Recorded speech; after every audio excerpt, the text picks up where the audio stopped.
Willie Nelson and Snoop. Willie Nelson said he's done with pot. What? Wow, this is big news. And this is really big news. I mean, for anyone, even if you are a heavy pot smoker, I mean, to do it as long as he has been smoking pot for 65 years. He's 86 right now, and he said that he's had some health issues. He's had some breathing problems, and so he doesn't smoke pot anymore. He said, I take better care of myself now than I did then. And that involves him giving up the weed. I have abused my lungs quite a bit in the past, so breathing is a little more difficult these days. And I have to be careful. I've mistreated myself since I was this big. You know, I started out smoking cedar bark, and went from that to cigarettes to whatever. And that almost killed me. Started smoking cedar bark. Just go grab it right off the tree. I'll tell you what. That's some hillbilly stuff. If God didn't want us to smoke it, he wouldn't have put it there. Wouldn't have called it the plant. So he said, yeah, it's taken a toll on him over the years. I wonder if he still eats edibles.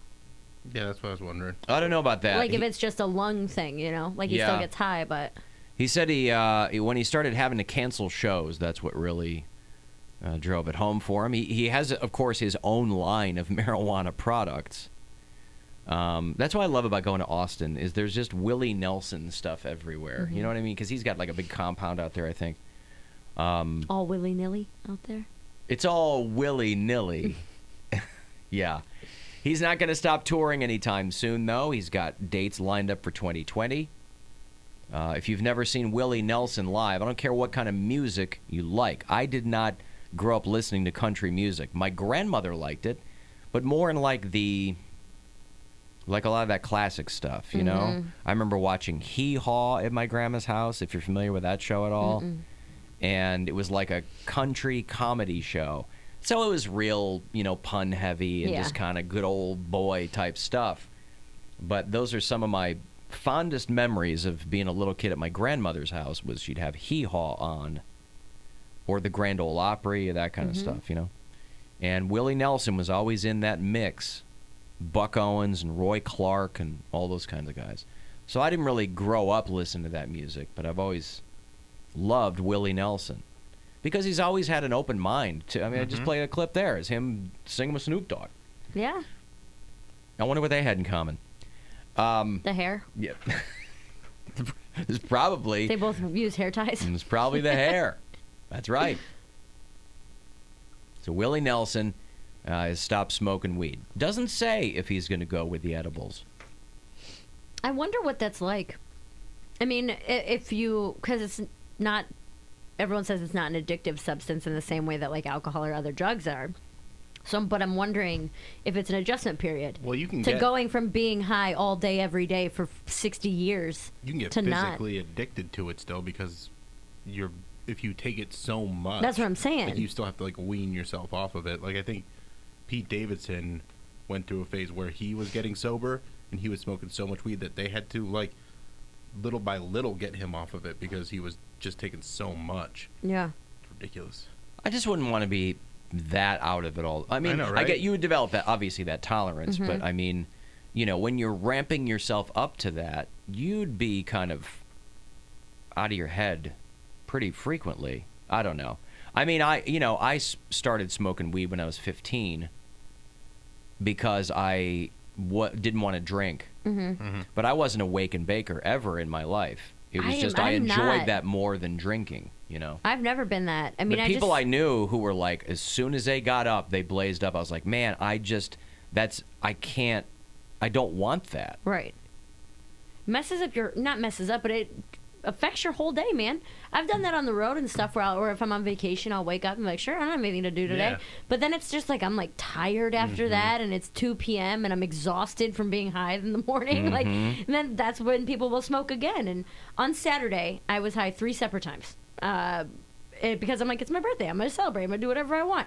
Smoked twice and ate an edible. And I was just like, so tired. That's your three separate times, which was basically all of your waking day. Yeah. Like I woke up and I had nothing really going on, and I smoked a little weed and was at home getting stuff ready for the night, and then we smoked after the tree lighting thing, and then we ate an edible after dinner, and it was like, yeah, pretty much high all day long. But then afterwards, it was like your body is so tight. Like when you drink all day long, it gets to a point where you're just like, I'm done. I just want to go to sleep. Slept real heavy, but I'm pretty sure I couldn't imagine every single day of my life being like that. Willie That's too Nelson much. is still taking edibles and stuff like that. He's still getting high. He said it's a lung thing. Yeah. Okay. I read that somewhere, and then I also saw it on TV.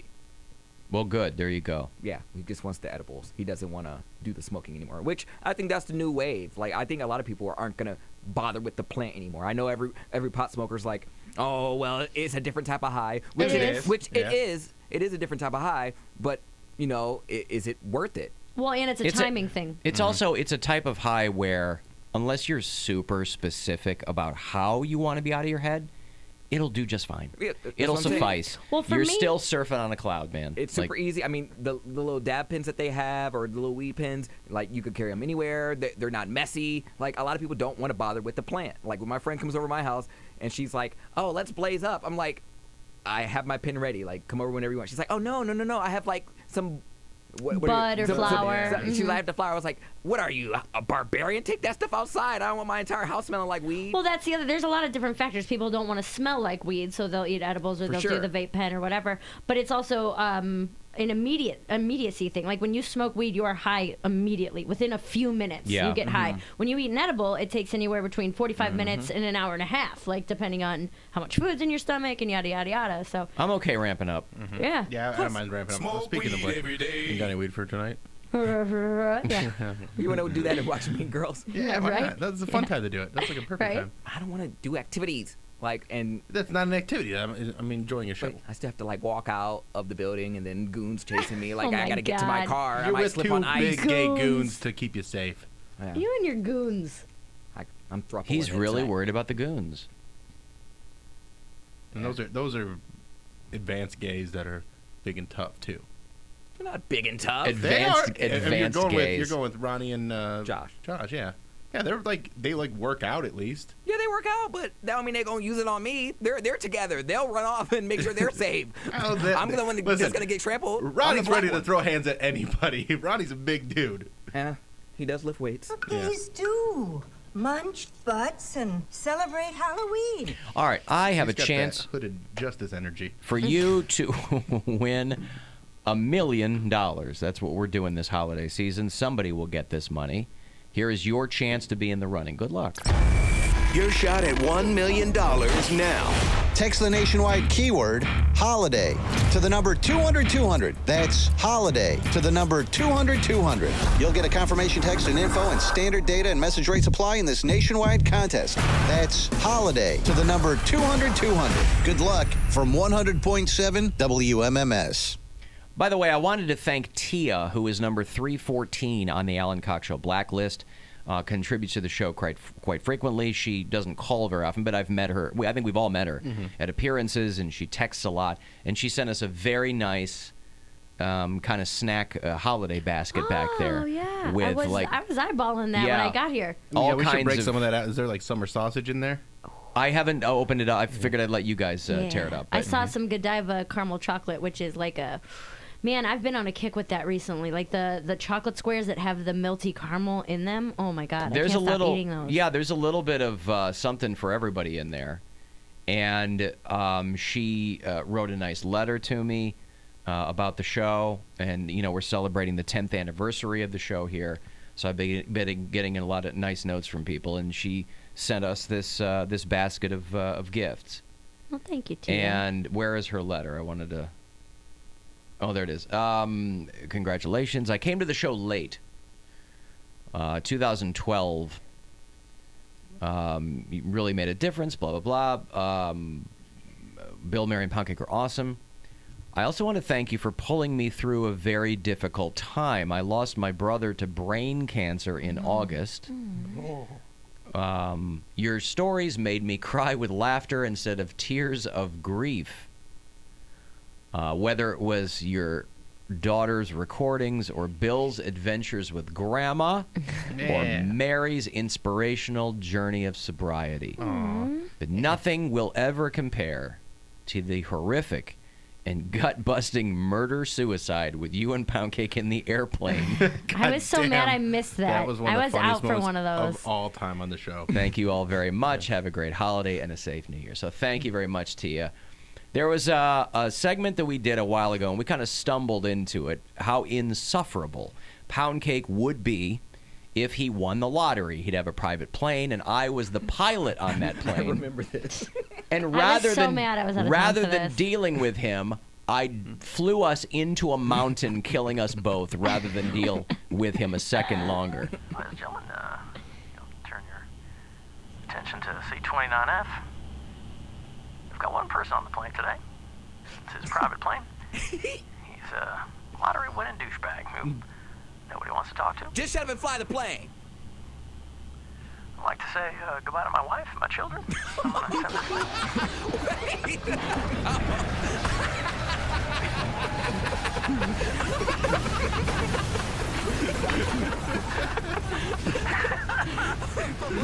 Just like that. Doing the Lord's work. I would murder us both. It's like that, though. Oh, my you would God. have crashed the plane. Yes, I would murder us both. Mm-hmm. Flew us directly to hell. I didn't care. I didn't want to hear one more word out of you. Amazing. Fly the damn plane! And now you will never be on my private plane. There you go. So He doesn't really have a pilot's license. murder. No, I don't. I don't. I'm just saying, he'll never be a passenger. But you'd peel us off some if you won the lottery, right?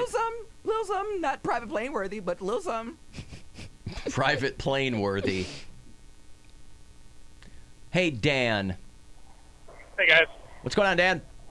Hey, I was going to tell you, I smoked weed every day, like wake and bake style, for like 10 years straight. I quit just over a year ago, and there was like, you know, you lose your appetite and some stuff like that, but the craziest thing that got me, I would have these dreams. These dreams would be like, I feel like I was dreaming for like 2 days straight, and I would wake up and I could remember all the details. Like these, I'd wake up like exhausted because I felt like I was just awake in a different world for 2 days. And that went on for like 2 or 3 months after I quit. It was crazy. Really? Lucid dreaming. Yeah, it was absolutely absurd. It like, I would sleep for 10 hours and wake up exhausted, and I'd feel like, it'd almost be like, is this real life now? Because I just climbed out of this other life. Well, what you can do is, to help that, go out and try and have sex with someone, and then if you're having sex in your dream, then you know it's a dream. But if you're having sex in real life, Right. It's the only way to help that. Jump off a building, and if you don't Try die, it. you'll wake up. Yeah. I would have loved that, but all my dreams were always stressful. And I quit so I could pass a drug test for a job. I'll never do that, homie. All my dreams were me smoking weed in my dream. Not all of them. But, You wake and up then I pissed off.